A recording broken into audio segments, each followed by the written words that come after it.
Congolaises, Congolais, mes chers compatriotes, en ce jour du 23 octobre 2020, je m'adresse à vous, souverains primaires, dans un contexte exceptionnel en rapport avec la situation politique que connaît notre pays.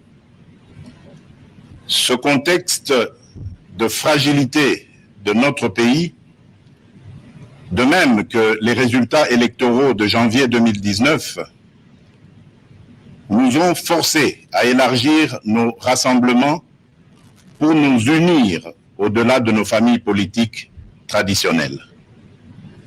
Cet effort de recomposition a touché aussi bien le pouvoir sortant que l'ancienne opposition, ce qui a conduit à une situation inédite où des adversaires farouches d'hier sont devenus des alliés.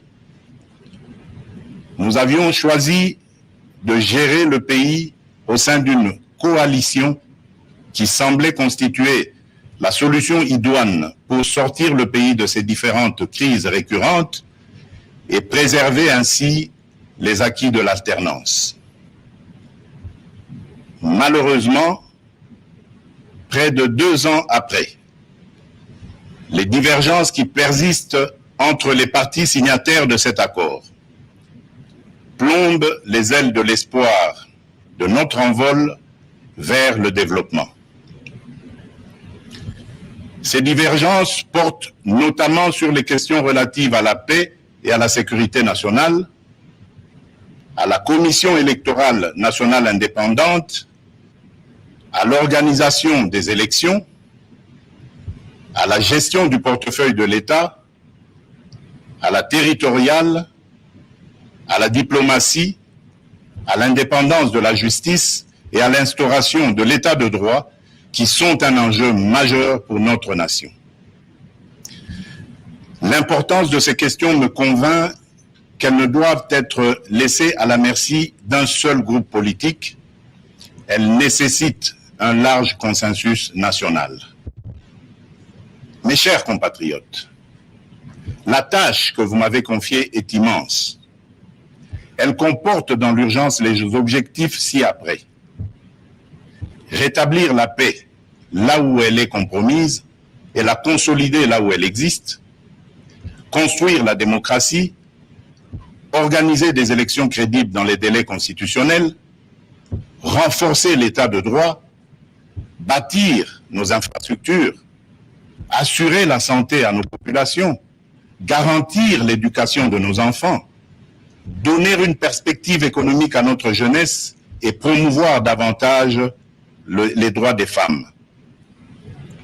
Face à l'ampleur de ces défis, le peuple n'accordera aucun pardon à ceux qui, dans la classe politique, s'évertueront à créer ou à entretenir des entraves au progrès, animés qu'ils sont par une simple stratégie de survie politique ou de positionnement individuel, par la haine tribale, la rancœur ou par la poursuite de la prédation en toute impunité. À ce propos, je salue l'effort d'abnégation de ceux qui, dans tous les camps, se sont démarqués de ces antivaleurs. Mes chers compatriotes, l'état de droit que nous voulons vient d'être conforté par la prestation de serment de 3 juges constitutionnels, ce qui désormais assure à cette juridiction un fonctionnement régulier. Mes chers compatriotes, la restauration de l'état de droit dans notre pays n'est pas un leurre, mais le fruit d'une volonté politique, du reste coulée dans un programme de gouvernement tel qu'adopté par le Parlement. Il demeure vrai que sa mise en œuvre énerve certains nostalgiques, habitués à l'impunité et au traitement de faveur. Ceci étant, le partage des valeurs liées à l'état de droit et à la justice constitue la condition sine qua non de tout partenariat aux actions de mon mandat. Mes chers compatriotes, chaque année, plus de 2 millions d'enfants congolais naissent et s'ajoutent au nombre déjà important de notre population. Nous sommes individuellement et collectivement responsables de leur destin. Nous ne pouvons laisser leur avenir à la merci de pesanteurs ou écueils inhérents aux pratiques politiciennes qui retardent ou affaiblissent la réalisation du programme pour lequel vous m'avez élu. En tant que chef de l'État, représentant de la nation et symbole de l'unité nationale, j'assure par mon arbitrage, en vertu de l'article 69 de la Constitution, le fonctionnement régulier des pouvoirs publics et des institutions, ainsi que la continuité de l'État. Je réitère l'engagement de mon serment de ne jamais faillir à cette mission sacrée et de ne jamais trahir le Congo. Je ne laisserai aucun engagement politique de quelque nature que ce soit primer sur mes prérogatives constitutionnelles et sur l'intérêt supérieur du peuple congolais. Je ne transigerai avec les intérêts supérieurs de la nation. Je ne céderai jamais la moindre portion de notre souveraineté nationale. Je ne ménagerai aucun effort pour préserver la paix et l'unité nationale.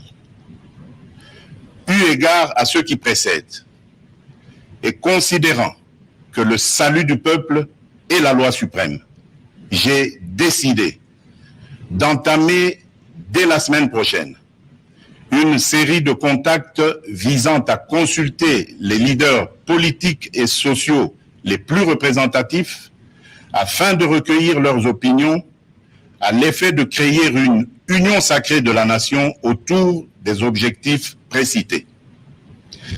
Ces consultations visent la refondation de l'action gouvernementale autour des principes de participation à la gestion du pays. À l'issue de celle-ci, je reviendrai vers vous dans une nouvelle adresse pour vous faire part de mes décisions qui n'excluront aucun cas de figure. Debout, Congolais, prenons le plus bel élan pour un Congo fort, libre et prospère. Que Dieu bénisse la République démocratique du Congo. Je vous remercie.